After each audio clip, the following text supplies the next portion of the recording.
Bonjour à toutes et à tous. Alors pour moi, c'est toujours un honneur, mais particulièrement pour cette année de 10e anniversaire. Et ça fait effectivement 10 ans aussi que j'ai rejoint CCR avec une petite pensée particulière et une fierté sur la réalisation des partenariats qu'on a pu réaliser avec les conseils scientifiques, avec les équipes qui m'ont accompagné au niveau de ces longues années de constitution, et je suis très fier de ce que vous avez pu faire et je vous en remercie.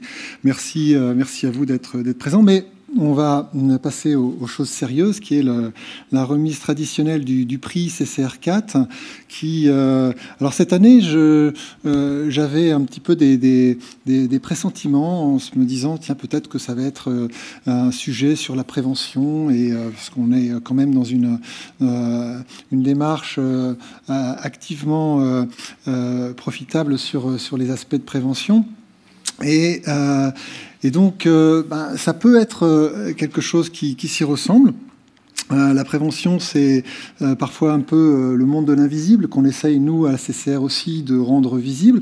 Mais il y a d'autres formes de sujets qui peuvent paraître invisibles et qui sont très, très importantes. Et donc, je tiens à remercier le jury, les membres du jury, son président Alberto Monti, ici présent, pour leur travail, qui a été long et qui a été très intéressant, m'a-t-il confié, avec une unanimité de l'ensemble du jury, composé à la fois d'équipes de CCR, mais aussi de Jean-Louis Charluteau, d'économistes de l'environnement avec Cécile Erivo, du directeur du département de l'IFSTAR avec Éric Gaume, Philippe Dandin, évidemment, de Météo France, Jean-Marc Montel, l'École nationale supérieure de géologie.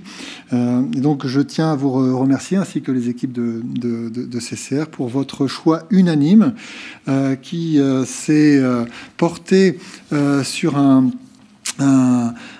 titre de thèse, faire face ou vivre avec les catastrophes, où la force de l'humain est mesurée, et cette force de l'humain très importante pour la résilience des sociétés. On dit souvent résilience des territoires, mais je pense qu'il faudrait aussi dire résilience des habitants des territoires. L'humain qui est à la pointe de toutes nos démarches collectives. Et donc, je voudrais demander à Fanny Benitez de venir me rejoindre, qui est l'heureuse élue de ce prix CCR 4, qui a été donc infirmière aux Antilles, qui a...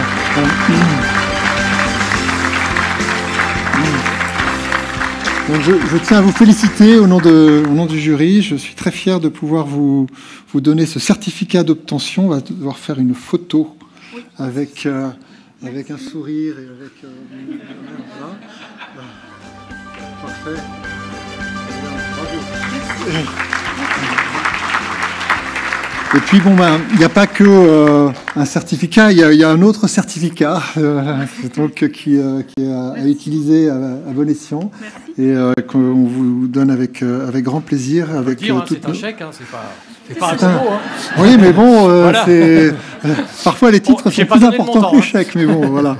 Et donc, vous allez pouvoir présenter votre thèse, vous le ferez bien mieux que moi, et je tiens à vous féliciter aussi avec la qualité de ce que vous avez pu apporter dans votre thèse. Voilà. Merci beaucoup. Allez-y. Je vais donc là. Excusez-moi. Donc bonjour à tous. Bonjour à tous. Avant de commencer, j'aimerais remercier la Caisse centrale de réassurance ainsi que tous les membres du jury de m'avoir désignée comme lauréate de ce prix. C'est vraiment un très grand honneur pour moi que de recevoir cette récompense, donc merci beaucoup. Et j'aimerais également en profiter pour remercier mes deux directrices de thèse, Nancy Méchinet-Richemont, qui est professeure de géographie à l'Université de Montpellier 3, et Magali Reguezza, qui est maître de conférence à l'École normale supérieure de Paris, mais aussi mon ancien laboratoire de recherche, le GREN, et l'école doctorale 160, sans qui je n'aurais pas pu mener à bien ce travail de recherche. Donc j'ai le plaisir de vous présenter ma thèse qui s'intitule « Faire face ou vivre avec les catastrophes, capacité d'adaptation et capacité dans des trajectoires de résilience individuelle et territoriale au sein de l'espace Caraïbe ». Donc entre 2015 et 2018, j'ai effectivement réalisé une recherche doctorale portant sur les catastrophes naturelles sur 2 territoires d'outre-mer français, que sont la Martinique et la Guadeloupe, et sur Haïti, un État indépendant de la Caraïbe.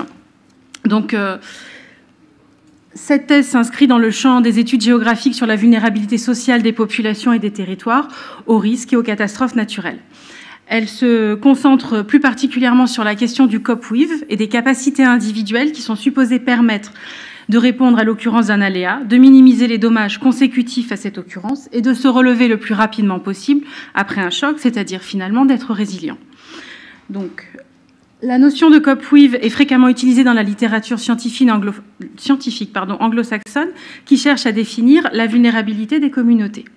Elle est au départ essentiellement descriptive et sert à rendre compte des processus responsables de l'endommagement et du relèvement des individus, des territoires ou encore des communautés. À ce titre, elle a été remobilisée dans les définitions de la résilience des vulnérables par différents chercheurs en sciences humaines et sociales, sans pour autant être formalisée en tant que telle. Mais elle a également été largement reprise dans le champ opérationnel, avec notamment les cadres d'action internationaux de prévention et de réduction des catastrophes, en étant là aussi étroitement associée aux notions de vulnérabilité et de résilience. Donc, en effet, ces référentiels d'action tels que le cadre de Sendai au Japon, élaboré par l'Organisation des Nations Unies en 2015, insistent sur la nécessité de réduire la vulnérabilité des communautés ou des territoires en préparant les individus à faire face, ce qui revient pour les concepteurs de ces référentiels à augmenter la résilience en cas de crise ou de catastrophe. Donc le faire face devient donc un objectif opérationnel qui permet de traduire sur le terrain les orientations des dispositifs consacrés à la réduction des catastrophes. Sans même revenir sur cette articulation entre les notions de vulnérabilité et de résilience qui est déjà largement discutée dans la communauté scientifique aujourd'hui, on remarque qu'en dépit de son utilisation fréquente, l'expression COP-WIV n'avait jamais été clairement définie, ni dans la littérature scientifique, ni dans la littérature grise. Donc en partant de ce constat, ma thèse cherchait à questionner les liens existants entre cette réduction de la vulnérabilité, le COP-WIV, et la réduction de la résilience, l'augmentation de la résilience, pardon. Pour cela, je me suis concentrée sur l'expression des coping capacities, les capacités à faire face en français, qui apparaît comme la traduction opérationnelle du COP-WIV. Donc pour le dire autrement, si l'on suit les discours des acteurs et des référentiels d'action, le COP-WIV s'actualise au travers des coping capacities. Donc pour améliorer la résilience, il suffirait donc de créer ou de développer les capacités à faire face de ces individus. Les cadres d'action internationaux établissent de fait une relation mécanique entre le développement de ces coping capacities, la réduction de la vulnérabilité et l'augmentation de la résilience. Or, cette relation n'avait jamais été discutée. De plus, la référence au coping capacity se heurte immédiatement à un problème opérationnel. Comment définir les actions produisant les capacités à faire face de ces individus? En particulier, comment peuvent naître, exister ou s'exprimer ou non, les capacités qui sont censées favoriser la résilience, a fortiori chez des individus qui présentent une forte vulnérabilité. Plus largement, la littérature scientifique et les cadres internationaux définissent la résilience comme le fait qu'un individu, un groupe ou encore un territoire absorbe et dépasse un choc consécutif à l'occurrence d'un aléa. Et serait donc résilient tout enjeu qui a été capable de faire face à une situation d'endommagement, de crise, de déstabilisation ou encore de désorganisation. Le COP-WIV décrit alors l'ensemble des attitudes, comportements et actions qui permettent de répondre collectivement ou individuellement à l'occurrence de cet aléa, de minimiser les dommages qu'il a provoqués et de faire face à la situation de désorganisation qui s'ensuit. Il s'actualise également dans les phases de redémarrage, relèvement ou encore reconstruction post-catastrophe. Mais comment passer de cette notion descriptive aux politiques, dispositifs et mesures de gestion qui permettent effectivement de faire face, c'est-à-dire finalement de répondre de façon appropriée à une perturbation, une crise ou encore un événement traumatique? Et à supposer qu'il existe des capacités qui permettent aux individus, aux communautés, aux territoires vulnérables de faire face, et à supposer également que l'on sache comment les créer ou les développer, comment est-ce que l'on peut s'assurer qu'elles s'exprimeront bien en cas de crise ou de danger? Donc l'objectif de mon travail de recherche était finalement de comprendre le mécanisme du faire-face dans le processus de résilience individuelle et territoriale et d'identifier le rôle des coping capacities de ces personnes vulnérables dans la construction de réponses appropriées face à une menace, un danger ou encore un événement traumatique. Les résultats de ma recherche présentent plusieurs intérêts pour la prévention des risques et des catastrophes et l'amélioration de la prise en charge des communautés. Donc, dans une première partie qui s'intitule « Des trajectoires de résilience territoriale aux trajectoires de résilience individuelle », mon étude contribue à développer la connaissance des vulnérabilités individuelles, mais aussi territoriales, des Antilles françaises. Donc, grâce à un travail d'archives et de recueil de témoignages d'individus ayant vécu des catastrophes passées, j'ai pu reconstituer la mémoire de certains événements majeurs, ainsi que les trajectoires de relèvement de ces territoires ayant été impactés par ces catastrophes. Pour cela, j'ai fait le choix d'analyser plus précisément au sein de ces deux territoires français d'outre-mer 2 événements catastrophiques passés, que sont l'éruption de la montagne Pelée en 1902 en Martinique, dans la région de Saint-Pierre, et la crise éruptive de la Guadeloupe en 1976. J'ai ainsi pu démontrer que les trajectoires de résilience des territoires étudiés ne sont pas linéaires et peuvent prendre différentes formes de relèvement post-crise et post-catastrophe. Dans un second temps, je me suis concentrée sur les trajectoires de vie individuelles des personnes ayant vécu ces catastrophes, afin de comprendre les mécanismes ayant permis le relèvement post-crise de ces individus. Les trajectoires de résilience individuelle sont déconnectées du celle du territoire dans lequel ces personnes habitent. Il n'est donc pas possible d'affirmer que parce qu'un territoire est résilient, les personnes qui y habitent le sont également. Et inversement, si des habitants peuvent contribuer à la résilience de leur territoire, leur propre résilience personnelle peut s'opérer au prix d'un départ définitif. Dans une seconde partie qui s'intitule « Relire les trajectoires de résilience individuelle au prisme du COPWIF », j'ai analysé les réponses mises en œuvre par les individus avant, pendant et après les crises en m'appuyant sur une centaine d'entretiens. Pour cela, je me suis également appuyée sur des témoignages d'individus ayant vécu des séismes, mais aussi le passage de différents cyclones. Donc, ces réponses peuvent prendre la forme de comportements, d'actions, de réactions, de solutions techniques ou juridiques qui permettent de réduire la vulnérabilité et ou d'augmenter leur résilience. J'ai donc construit à partir de ces témoignages individuels une typologie de réponses mises en œuvre. Et en analysant la gamme des réponses identifiées, j'ai pu poser les conclusions suivantes. Il existe une distorsion entre l'état de vulnérabilité a priori, l'endommagement réellement subi et la résilience constatée a posteriori. Les réponses sont partiellement liées à la vulnérabilité a priori, mais des individus très vulnérables ont pu mettre en place des réponses appropriées qui ont limité leur endommagement et favorisé l'augmentation de leur résilience à l'événement. Et inversement, j'ai également pu rencontrer des individus qui a priori étaient peu vulnérables, mais qui avaient mis en œuvre des réponses totalement inappropriées. De façon assez contre-intuitive, il n'existe pas de réponse appropriée en soi qui conduirait mécaniquement à l'absence de dommages, voire le cas échéant la résilience des individus. Et enfin, dans une dernière partie qui s'intitule des coping capacities individuelles aux capabilités des individus, j'ai démontré que des personnes qui avaient fait preuve d'une importante capacité à faire face pour une catastrophe donnée avaient pu mettre en œuvre des réponses inappropriées lors d'une seconde crise similaire. J'ai ainsi pu conclure que même si les individus connaissent les bonnes pratiques, même s'ils ont l'expérience des catastrophes et même s'ils ont les ressources ou les capitaux nécessaires, ils n'activent pas de façon automatique leur capacité à faire face. J'ai également souligné le rôle ambigu de l'apprentissage des mémoires et de l'expérience individuelle, qui sont pourtant présentés comme des piliers de la culture du risque et du développement de ces capacités à faire face. Enfin, j'ai démontré la nécessité d'impliquer les individus dans le processus de réduction de la vulnérabilité ou l'augmentation de leur résilience. Et j'ai identifié les mécanismes et les contextes qui empêchaient les personnes de mettre en œuvre des réponses appropriées, tout en soulignant l'importance de leurs décisions personnelles. Pour cela, j'ai fait le choix d'utiliser l'approche par les capabilités qui a été développée par Amartya Sen en sciences économiques et sociales, que j'ai adaptée à mon objet d'étude. L'apport du travail de Sen appliqué à ma recherche est qu'il permet de distinguer ce qui relève de l'individu et ce qui relève du contexte dans lequel la personne évolue grâce à cette notion de capacité. Chez Sen, les capacités traduisent l'aptitude d'une personne à utiliser, combiner ou articuler ses ressources pour accomplir ce qu'elle souhaite réaliser. Ces ressources sont à la fois des facultés personnelles, des capacités donc, mais aussi des ressources extérieures. Cette approche par les capacités permet de comprendre les interactions entre les caractéristiques personnelles, qu'elles soient innées ou acquises, le milieu social dans lequel on évolue et l'environnement économique, social et politique à une échelle macro. Ainsi, les capacités permettent de ne pas réduire un individu à ses facultés ou à ses compétences, mais décrivent une combinaison de 3 types de ressources qui peuvent être mobilisées en cas de crise. Ce que l'on est, ce que l'on possède, mais aussi ce que la société nous offre. Ces combinaisons sont absolument singulières, propres à chaque individu et varient tout au long de la vie. J'ai également pu démontrer que l'approche par les culpabilités permettait également d'introduire l'approche de la question du choix et la liberté des individus. Une même action, un même comportement, une même réponse peuvent être soit choisis, soit contraints. Je peux par exemple faire le choix d'évacuer ou être contraint par les forces de l'ordre.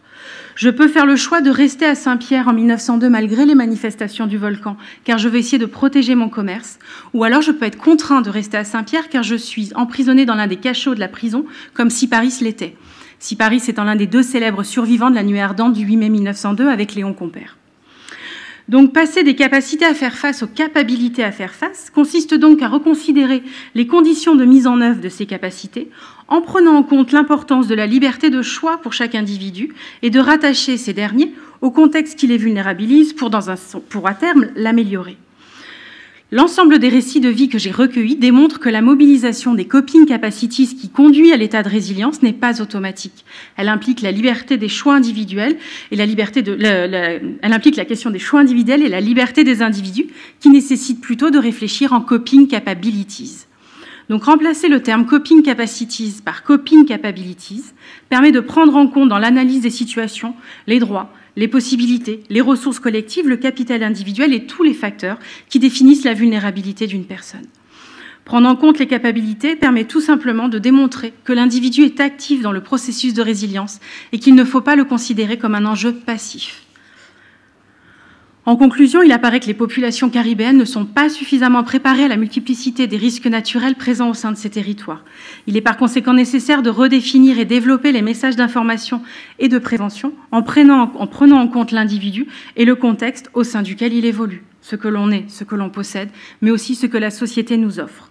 Les guides de bonnes pratiques diffusés au sein des Antilles françaises sont pour la plupart connus, notamment pour le risque cyclonique, mais la mise en œuvre des bonnes pratiques, qu'il s'agisse de mesures préventives en amont, de mesures de sauvegarde pendant ou encore de reconstruction préventive, n'est pas automatique et nécessite de nouvelles campagnes de prévention et d'information adaptées.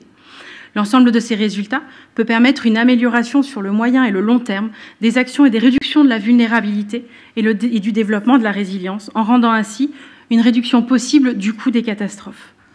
Je vous remercie pour votre attention.